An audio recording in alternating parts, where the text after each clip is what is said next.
Di episode sebelumnya, Lindong kewalahan menghadapi siswan yang berada di ranah satu Yuan Nirwana, dan harta kesayangan Lindong sajadah pengumpul roh juga dihancurkan oleh siswan. Akan tetapi justru harta itu hancur, tapi Lindong malah kini berhasil menyatukan formasi sihir yang tersembunyi di dalam harta itu. Dan kini setelah Lindong tersadar, Xiaoyun pun dengan wajah agak pucat pun segera menyapanya. Lindong, aku belum makan ataupun minum dalam 2 hari.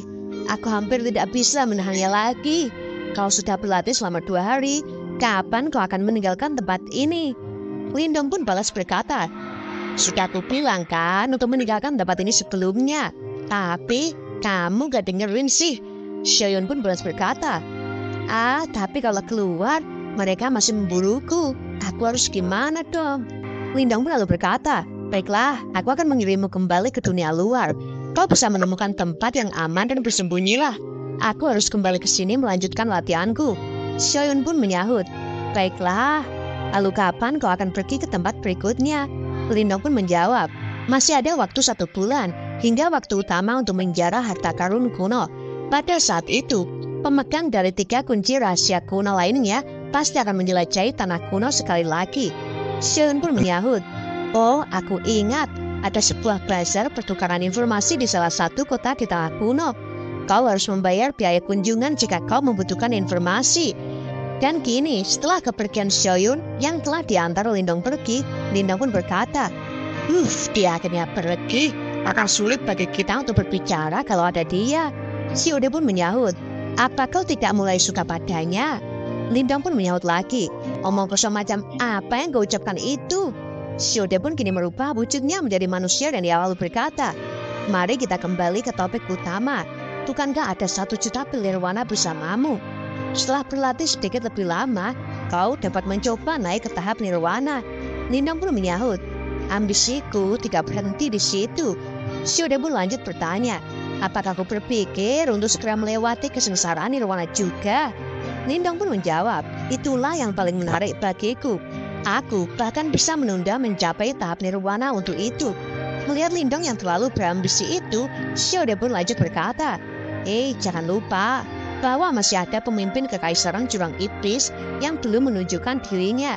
Jika tingkat kekuatanmu tetap seperti ini, kau akan mengalami kesulitan melawan mereka. Lindong pun menyahut, oh iya, kau benar. Tapi apa yang harus kulakukan? Aku tidak bisa selalu melarikan diri. Xiaoyun pun lanjut berkata, mengenai item yang memungkinkan kekuatanmu untuk meroket dengan cepat, ada 2 dari mereka bersamamu. Lindong pun jelas jadi penasaran dan bertanya, oh ya, apa itu? Xiaoyun pun lanjut berkata, pertama, boneka roh darah. Kita bahkan belum melihat puncak kehebatannya. Pil nirwana yang kau miliki saat ini seharusnya cukup untuk memulihkan kehebatannya sampai tingkat 1 boneka roh yang sebanding dengan tahap 1 Yuan Nirwana. Itu lebih dari cukup untuk melawan siswan. Lindong pun bertanya lagi. Terus yang kedua, Xiaoyun pun berkata lagi, jangan lupakan harimau bodoh ini. Meskipun dia hanya piton api biasa, dia memiliki salah satu jenis bentuk transformasi. Jika dia bisa mencapai tahap nirwana juga, kekuatannya akan benar-benar menjadi sangat kuat. Lindong pun lalu mengelus Xiaoyun dan berkata, Xiaoyun, selama dia bisa memasuki tahap nirwana, aku tak akan keberatan menghabiskan semua pil nirwanaku. Xiaoyun pun lanjut menjelaskan lagi, jika kita tidak melakukan itu, aku takut macan bodoh ini tidak akan pernah mencapai levelku. Tapi kau jangan bodoh membuatnya berusaha mencapai tahap nirwana hanya bergantung dengan pil nirwana doang. Beberapa binatang iblis dengan garis darah murni dapat mengembangkan jiwa dan berevolusi menjadi wujud manusia setelah mencapai tahap nirwana. Adapun mereka dengan garis keturunan yang biasa saja, meskipun tingkat mental mereka akan tumbuh dengan cepat, mereka masih akan tetap berwujud binatang buas. Jika kita tidak mengubah garis keturunannya secara menyeluruh, dia harus diberi makan darah harimau murni. Sejauh yang ku tahu, ada 3 garis darah termurni di antara binatang iblis tipe harimau, yaitu harimau jurang laut gelap, harimau menerobos guntur, dan harimau iblis surgawi. Jika kau bisa menemukan salah satu dari mereka, harimau bodoh ini akan mampu mengucapkan selamat tinggal kepada hari-hari menjadi macan biasa. Dengan garis keturunan murni, akan ada potensi yang tak terbatas pada kekuatannya di masa depan. Lindong pun menyahut, Tampaknya tugas ini tidak mudah untuk diselesaikan. Tapi demi Xiaoyan, aku akan mencoba yang terbaik. Scene beralih, Lindong sudah berada di luar, di tanah lapang di dekat kekaisaran jurang iblis. Di situ ia mengatakan, kunci rahasia kuno sangat bagus untuk melarikan diri. Ayo kita pergi menuju tanah kuno sekarang. Kekaisaran tingkat tinggi lainnya harusnya sudah mendapatkan berita bahwa waktu terbaik untuk menjarah harta kuno adalah 1 bulan lagi. Mereka juga harusnya bergegas menuju tempat yang sama. Kita harus mencari tahu arahnya terlebih dahulu. Ayo pergi. Dalam 5 hari terakhir, Lindong disergap oleh 7 gelombang binatang iblis.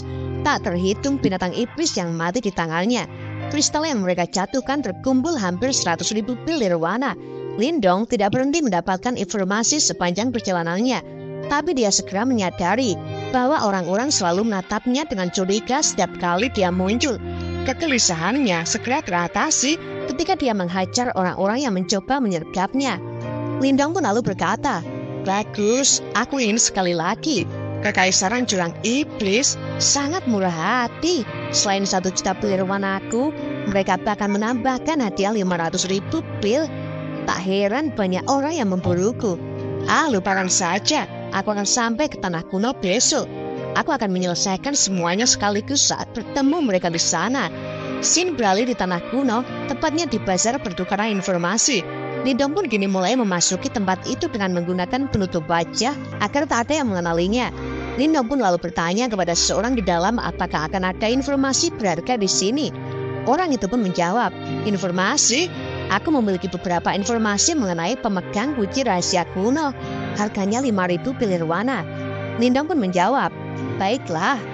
Tapi tiba-tiba saja di belakang orang itu kini terlihat orang yang sangat ramai dan berteriak-teriak.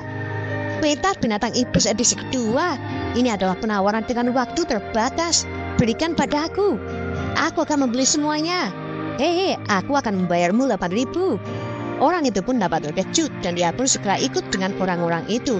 Mereka semua tampaknya dengan penuh semangat, berebut untuk mendapatkan sebuah harta yang mereka tunggu-tunggu. Lindong pun tertegun melihatnya dan dia pun berkata, apakah peta itu benar-benar hebat? Begitu banyak orang yang bergegas untuk itu. Mungkinkah ada informasi tentang garis darah murni binatang iblis tipe harimau? Dan kini penjual yang dikerumuni orang-orang itu pun malah terbang dan menuju Lindong. Jelas hal itu membuat semua orang di situ jadi heran. Dan orang itu ternyata adalah seorang gadis cantik yang langsung menyapa Lindong.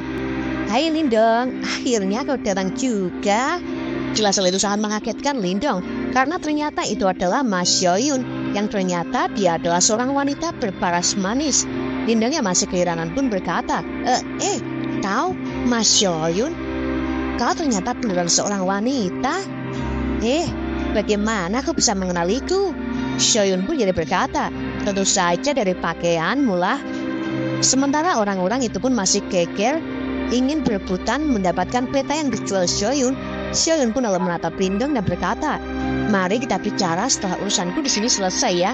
Dan kini setelah tempat itu sepi, Lindong pun mulai ngobrol dengan Xiaoyun. Sebenarnya, apa yang ada dalam petamu itu? Sampai-sampai mereka ingin sekali membelinya. Xiaoyun pun lalu menjawab, ini adalah peta yang aku gambar setelah menjelajahi di sekitar lembah iblis. Aku telah mencatat habitat setiap monster. Meskipun lembah itu sangat berbahaya di malam hari, aku bisa menyembunyikan keberadaanku dan pergi dengan aman tanpa harus berhadapan dengan salah satu binatang iblis. Dan untuk menghindari untuk dikenali, aku menjual petanya dalam penampilan asliku. Aku tidak menyangka semua orang mau membelinya. Lindong pun lalu berkata, kebetulan sekali. Aku juga ke sini untuk mencari tahu keberadaan 3 binatang iblis. Xiaoyun pun menyahut, oh ya, apa aja itu? Lindong pun lanjut berkata, itu adalah harimau jurang dalam, harimau menerobos, dan harimau iblis surgawi. Mendengar hal itu, wajah Xiaoyun pun jadi sangat serius. Tapi ia pun lanjut berkata, tidak tahu. Mungkin ketika binatang iblis itu bahkan tidak ada di medan perang kuno ini. Lindong pun jadi memegang kepalanya dan berkata, ada, lebih baik aku cari sendiri saja dah. Akan tetapi Xiaoyun pun lanjut mengatakan, Lindong, kurasa aku punya beberapa petunjuk. Ada seekor 1 yuan binatang iblis di lembah iblis. Dia dikenal sebagai harimau bumi yang perkasa. Ada tulang harimau surgawi di sarangnya. Lindong pun langsung terkejut mendengarnya. Xiaoyun pun langsung berkata, Lindong, tulang itu sudah cukup. Kekuatan garis keturunan terletak di dalamnya. Seluruh kekuatan klan iblis disimpan dalam tulang mereka. Tulang mereka adalah bagian terkuat dari tubuh mereka. Disitulah esensi mereka terkandung. Xiaoyun lantas mengatakan kalau mereka sangat kuat. Tidak ada gunanya untuk merebut tulang di bawah pengawasan mereka. Karena ada 2 kekaisaran tingkat tinggi yang telah mempersiapkan untuk merebut tulang itu. Lindong pun lalu menyahut, katakan padaku semua yang kau ketahui tentang kedua kekaisaran ini. Sekitar 2 jam kemudian, di jurang iblis, Lindong pun kini terbang dengan mengajak Xiaoyun. Xiaoyun pun mulai melihat sesuatu dan berkata, Lindong, itu mereka. Mereka telah mengepung seluruh jurang iblis. Dan kini terlihat di depan ada 2 pemimpin masing-masing klan. Pimpinan yang berbaju loreng di situ berkata, Hei, kemarilah, harimau melipat bumi yang perkasa. Kami sudah menunggu kedatanganmu. Dan kini muncullah sosok manusia harimau. Harimau itu pun tampak kesal dan berteriak, Aku tak peduli kenapa kalian semua kesini. Sekarang, pergilah dari lembah iblis ini. Tetua berkostum macan yang bernama Teng Hu pun lantas berkata, hanya seekor binatang iblis, namun sombong sekali. Lindong pun kagum melihat binatang iblis itu mampu berbicara dan pantas jika berada di tahap 1 Yuan Nirwana. Teng Hu pun lanjut berkata, apa kau pikir sekarang kau tidak akan terkalahkan setelah kau melewati kesengsaraan Nirwana? Jika kamu menyerahkan tulang harimau surgawi sekarang, mungkin kau masih bisa menjadi penguasa lembah ini. Melihat Teng Hu, Xiaoyun pun lalu berkata, dia adalah pemimpin kekaisaran macan iblis. Dan kini monster harimau pun mulai marah. Kau mau tulang surgawiku? Mimpi aja lu. Ya, ia pun melemparkan batu kepada Teng Hu. Teng Hu pun segera menangkisnya dan balas berkata, kalau begitu kami akan menyingkirkanmu juga. Monster tetaplah monster. Monster memang tidak pernah mendengar perkataan manusia. Ia pun lalu berkata kepada teman di sampingnya yang bernama Chen Mo yang juga di ranah 1 Yuan Nirwana. Temanku ini tampaknya telah tertarik padamu. Chen Mo pun menyahut, ini akan menjadi sesuatu yang dapat dibanggakan jika aku bisa menjinakkannya. Kita sudah membicarakannya sebelumnya. Kau akan mendapatkan tulangnya, sementara aku mendapatkan monster itu. Teng Hu pun menyahut, setuju. Melihat hal itu, Xiaoyun pun langsung terkejut dan berkata, itu pemimpin kekaisaran bestial. Setengah jam berikutnya, diisi dengan pertarungan sengit di lembah. Teng Hu terjerat dalam pertempuran sengit dengan harimau lipat bumi. Dan Chen Mo bertugas merapal segel, 1 orang menyerang dan 1 lagi untuk menjebak. Namun, Teng Hu dan Chen Mo tampaknya telah mengeluarkan semua kekuatannya untuk ini. Mereka pun bertarung dengan sengit. Dan di saat ada kesempatan, Teng Hu segera menyuruh Chen Mo untuk segera bertindak. Chen Mo segera mengeluarkan penjara binatang buasnya dan maut. Seketika harimau lipat bumi pun kini terjerat oleh rantai-rantai dari Chen Mo. Rantai-rantai itu langsung ditarik dengan sangat kencang oleh para anak buah Chen Mo. Chen Mo pun dengan bangga berkata, kami secara khusus menyiapkan ini untukmu. Teng Hu pun kini mulai mengumpulkan kekuatan di tangannya dan berkata, sekarang mari kita lihat apa yang masih bisa kau lakukan. Harimau lipat bumi pun kini mengarang dan berusaha sekuat mungkin untuk melepaskan diri. Tapi tampaknya rantai itu sangat kuat sehingga ia tak mampu melepaskan diri. Tapi tiba-tiba saja kini muncul suara Lindong yang berkata, aku bisa membantumu untuk melawan mereka. Tapi apa kau bersedia membayar harganya? Suara itu jelas mengejutkan harimau itu. Dan cerita pun bersambung. Oke teman-teman, terima kasih sudah nyimak alur cerita kali ini sampai habis. Semoga teman-teman terhibur. Jangan lupa terus dukung channel ini agar terus berkembang ya. Dan sampai jumpa di episode selanjutnya. Assalamualaikum warahmatullahi wabarakatuh.